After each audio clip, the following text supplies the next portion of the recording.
Hello CBSE board students, कैसे हैं आप सब लोग। आई होप आप सब बढ़िया होंगे। This side Mohit senior, welcome back to our YouTube channel. जैसे कि बच्चों आपको पता होगा, क्लास 10th का साइंस और इंग्लिश का एग्जाम ऑलरेडी डन हो चुका है।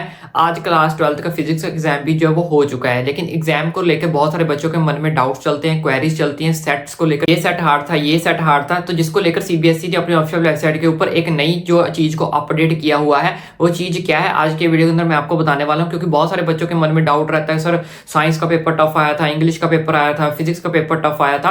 तो इसके रिलेटेड मैंने एक लास्ट वीडियो के अंदर भी आपको बताया था, ऑब्जर्वेशन दी थी सीबीएसई ने कि अगर आपको कोई डाउट, कोई क्वेरी लगती है, इमीडिएटली आप पेपर के बाद हमें जो है वो बता सकते हो विद प्रूफ लेके। लेकिन अब जो मैं चीज बताने वाला हूँ वो बताने वाला हूँ मॉडरेशन पॉलिसी को लेकर, जो सीबीएसई ने खुद ही अपनी ऑफिशियल वेबसाइट के ऊपर क्या कर रखा है, अपडेट कर रखा है, जिसका स्क्रीनशॉट भी मैं यहाँ पे लगा दूंगा, तो आप यहाँ पे देख सकते हो। इसमें कुछ पॉइंट्स लिखे गए हैं। अब इन पॉइंट्स का क्या मतलब है वो मैं आपको बता देता हूँ। ये दोनों ही क्लासेस के लिए होता है, क्लास 10th के लिए भी होता है, क्लास 12th के लिए भी होता है। अब ऐसा क्यों होता है, इस चीज के अंदर है क्या। जैसे मान लो हमारे पास 3 सेट आते हैं, हमारे पास सेट आता है 1 2 3। अब कुछ बच्चों का मानना होता है सेट 1 हार्ड है, कुछ बच्चों का मानना सेट 2 हार्ड है, कुछ बच्चों का मानना होता है सेट 3 हार्ड है। कोई भी एग्जाम के अंदर, हर एग्जाम में अलग अलग ये सब चीज प्रोसीजर चलता है। कोई सेट 1 बोलता है, कोई सेट 2 बोलता है, कोई सेट 3 बोलता है, चाहे वो क्लास 10th का बच्चा है, चाहे क्लास 12th का बच्चा है। अब सीबीएसई ने इस मॉडर्न पॉलिसी के अंदर क्या बोल रखा है, इस मॉडर्न पॉलिसी के अंदर ये बोल रखा है कि मान लो ये चीज हमें पता चल जाती है कि सेट 1 हार्ड है, ये चीज प्रूव हो जाती है अगर सेट 1 हार्ड है, तो ऐसा नहीं होगा कि सेट 2 और सेट 3 वाले बच्चों को जब वो एक्स्ट्रा नंबर मिल जाएंगे, क्योंकि उनका जो सेट था वो 1 के मुकाबले 2 3 वाला इजी था। तो ऐसा बिल्कुल भी नहीं होगा। अगर सेट 1 उन्हें लगता है कि हार्ड है, तो सेट 2 और 3 को उतने ही मार्क्स मिलेंगे जितने 1 2 3, यानी कि इसको बोलते हैं इवैल्यूएशन, यानी कि इवैल्यूएशन मतलब इक्वल ही मार्क्स आपको जो वो मिलेंगे। ऐसा नहीं है कि अगर एक सेट हार्ड आ जाता है तो उसके बच्चों को कम नंबर मिलेंगे। ऐसा नहीं है कि उनके साथ जो सेट 1 अगर हार्ड आ जाता है तो उनको टाइट मार्क दिए जाएंगे, उनके नंबर ज्यादा कटेंगे, तो सेट 2 और सेट 3 को ज्यादा नंबर्स मिल जाएंगे। ऐसा बिल्कुल भी नहीं होगा। सबको इक्वलाइज जो है वो रखा जाएगा। अगर किसी भी सेट के अंदर प्रॉब्लम इशू आती है, चाहे वो सेट हार्ड को लेकर है, कोई क्वेश्चन एरर को लेकर, मान लो फॉर एग्जांपल के लिए कोई क्वेश्चन नंबर 3 जो सेट नंबर 3 है उसमें कोई क्वेश्चन जो है वो एरर आ जाता है, तो ऐसा नहीं है इसका बेनिफिट सिर्फ सेट 3 को मिलेगा, दोनों को ही बेनिफिट मिलेगा, यानी कि बराबर चेकिंग होगी। ऐसा नहीं है कि अगर मान लो आपकी क्लास में 60 बच्चे हैं तो तीनों के पास 20 बच्चे, 20 के पास 20 20 20 ऐसे सेट आ जाएंगे।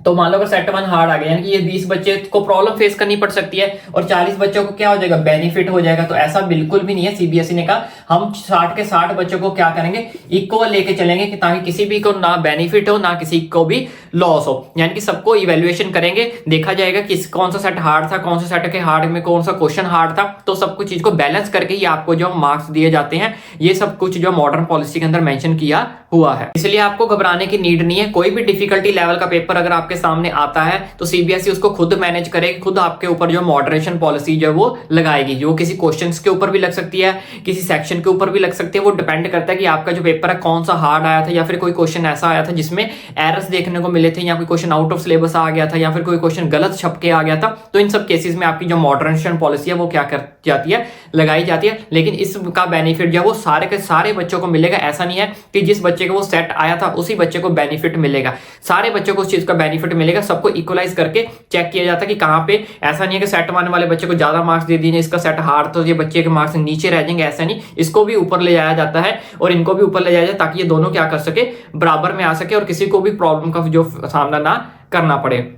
तो बच्चों ये होती है एक्चुअल में मॉडरेशन पॉलिसी। तो आपको घबराना नहीं होता कि मेरा सेट हार्ड आ गया, मेरे नंबर कम आ जाएंगे तो मैं नुकसान में चला जाऊंगा, मेरी परसेंटेज कम बनेगी, तो ऐसा बिल्कुल भी नहीं होगा। तो आई होप आपको ये वीडियो अच्छे से समझ लगी होगी और समझ लगी होगी कि मॉडरेशन पॉलिसी एक्चुअल में होती क्या है। अगर इन केस इसके अलावा भी अगर आपके मन में कोई डाउट, कोई क्वेरी बचती है तो ओपनली मुझे नीचे कमेंट करके पूछ सकते हो। बाकी चैनल को सब्सक्राइब करना ना भूले, ताकि आने वाली सारी अपडेट्स आपका भाई आप तक इजीली जो पहुंचा सके। एंड आई विश अब तक आपने चैनल को सब्सक्राइब कर दिया होगा।